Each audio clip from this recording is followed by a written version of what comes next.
दोस्तों, महात्मा गांधी को भारत को आजादी दिलाने और उनकी अहिंसावादी सोच के कारण आज दुनिया भर में एक आदर्श पुरुष के रूप में जाना जाता है।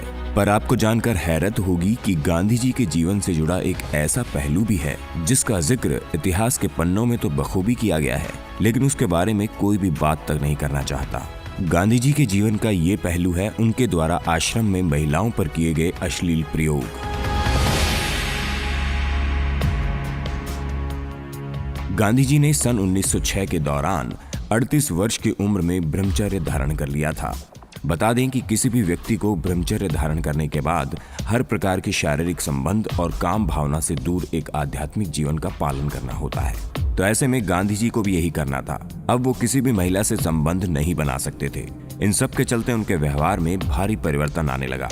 वो महिलाओं की मौजूदगी में असहज और अजीब सा महसूस करने लगे। अपने व्यवहार में आए इस परिवर्तन को दूर करने के नाम पर गांधी जी ने अपने आश्रम में महिलाओं पर अश्लील प्रयोग करने शुरू किए।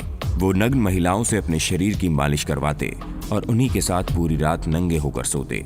आश्रम की इन महिलाओं में उनकी पौत्र भतीजी मनुबेन भी शामिल थी। इस तरह के प्रयोगों से गांधी जी के समर्थकों में आक्रोश और असहमति फैल गई। यहाँ तक कि गांधी जी के सबसे करीबी जवाहरलाल नेहरू ने भी इन प्रयोगों को असामान्य बताया।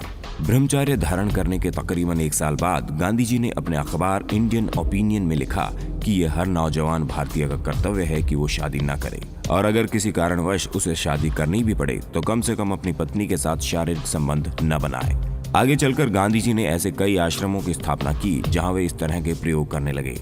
इन आश्रमों में बहुत से जवान लड़के लड़कियों को साथ में नंगे होकर नहाने और सोने को कहा जाता था, लेकिन किसी भी प्रकार की सेक्सुअल एक्टिविटी करने पर उन्हें सजा दी जाती थी। आश्रम में पति पत्नी भी एकांत में साथ नहीं रह सकते थे। किसी भी तरह से कामोत्तेजना महसूस होने पर उन्हें ठंडे पानी से नहाने को कहा जाता था।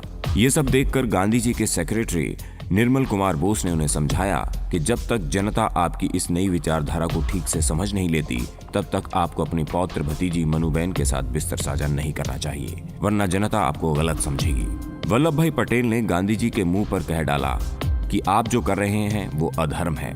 इसके जवाब में गांधी जी ने कहा कि मनु के साथ सोना मेरे लिए अधर्म नहीं बल्कि नैतिक कर्तव्य है। दोस्तों, गांधी जी के इन प्रयोगों को अगर किसी ने सबसे करीब से देखा तो वो शख्स था आर.पी. परशुराम। आर.पी. परशुराम केरला का एक स्टूडेंट था जिसने 2 वर्ष तक टाइपिस्ट और गांधी जी के पर्सनल सेक्रेटरी के तौर पर आश्रम में काम किया। परशुराम उस दौर में उन हजारों युवाओं में से एक था जो गांधी जी को अपना आदर्श मानते